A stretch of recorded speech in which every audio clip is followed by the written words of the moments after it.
So in this video, we're going to discuss thunderstorms. And thunderstorms come from a couple of pieces coming together in the weather. One is we've got sufficient water vapor in the atmosphere. And the second thing is we have an unstable lapse rate. So as we talked about in our previous video, the lapse rate means the ability to if we have an unstable lapse rate, that means we have the ability for the air columns to move vertically. And then, of course, we have to have some kind of initial lifting force, some source of heat that's pushing up. So when we have all three of those things working together, we have basically an initial lifting force starting the whole system by pushing a column or a group of air up into the atmosphere, carrying with it whatever water vapor there was, whatever humidity there was in the air. And then as it gets to altitude, it starts to condense. And the more that heat continues pushing upward, the taller those clouds will get. And then we get what's called a towering cumulonimbus cloud. Inside of a towering cumulonimbus cloud, we're going to have updrafts and downdrafts. We can have hail, microbursts, which are columns of air that are pushing down from the cloud or even out from the cloud, several miles away from the cloud, just pushing downward. Lightning occurs, and we'll discuss how that all happens here in a minute. An interesting fact is that you can have wind shear as much as 20 nautical miles out from these types of storms. And 20 nautical miles, if you look on Google Earth Pro, you'll see if you make a circle tool, you can pull it out and you can kind of get a feel for what 20 nautical miles away from, say, your house looks. And it's quite a large area. So you don't want to, when you see a towering cumulonimbus cloud, you don't want to be out flying your drone because you can get some pretty nasty weather many miles away from it. And then we're going to talk about vortexes, funnels, and tornadoes because they typically come out of this type of severe weather. And in fact, in a towering cumulonimbus cloud, you can have vortexes. And a vortex is just basically like a tornado inside of the cloud. It's a vortex because you can't see it yet.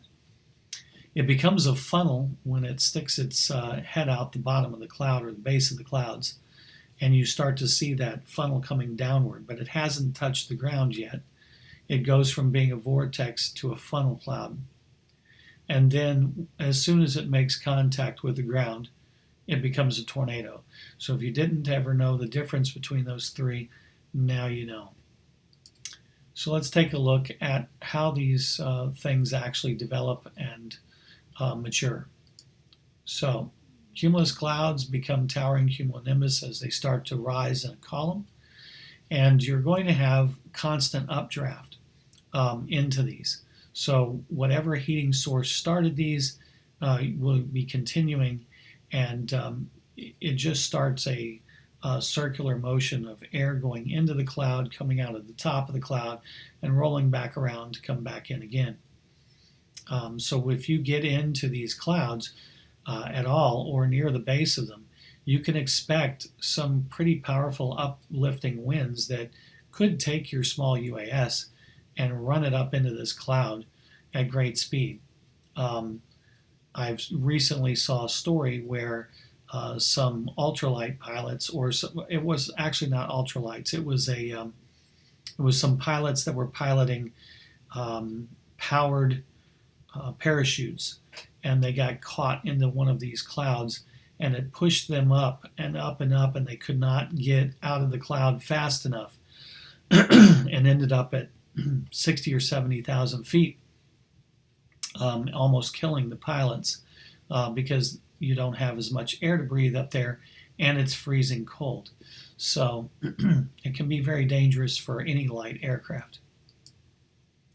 As those updrafts continue on, it pushes the cloud until the cloud reaches a height where upper level winds start pushing it around, and it gets an anvil shape to it. At about this time, the condensation of all of that humidity that's been pulled up from the ground level is now condensed and is forming rain droplets. As the rain droplets come down, they're bringing down air with them, and they're creating friction, which charges the clouds. So you start having lightning from that friction charge, and you start having downdrafts from the rain pulling down the air with it. So you're going to have updrafts on one side of the cloud, you're going to have downdrafts on the other side of the cloud, and in the middle there is where you're going to have a lot of turbulent air as they're crossing paths with each other. Even large aircraft should not fly through these things because the amount of wind and the capability of that wind inside of that cloud can be tremendous.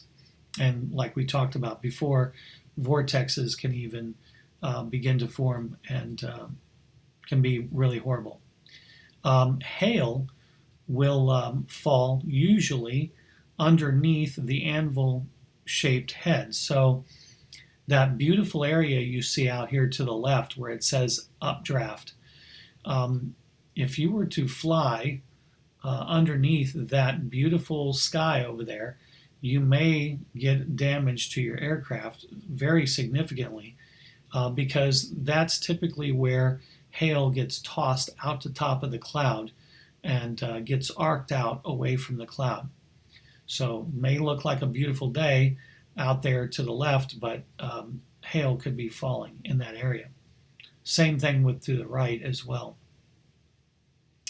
But if you've ever felt that rush of wind just before a rainstorm hits, it's from the rain pulling down all of that air from altitude, and you'll notice that air is cooler.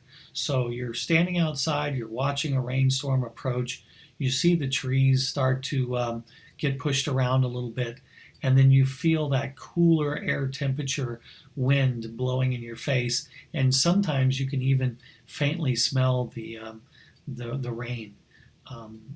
When that happens, it's the pushing down of that air striking the surface and moving outward is what you're feeling with that. So as a rainstorm advances, it isn't long before that very powerful wind starts to come through, and then immediately after that, you'll get the rain.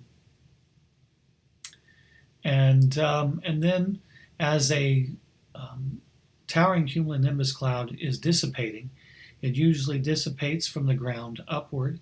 It is still dangerous even at this stage.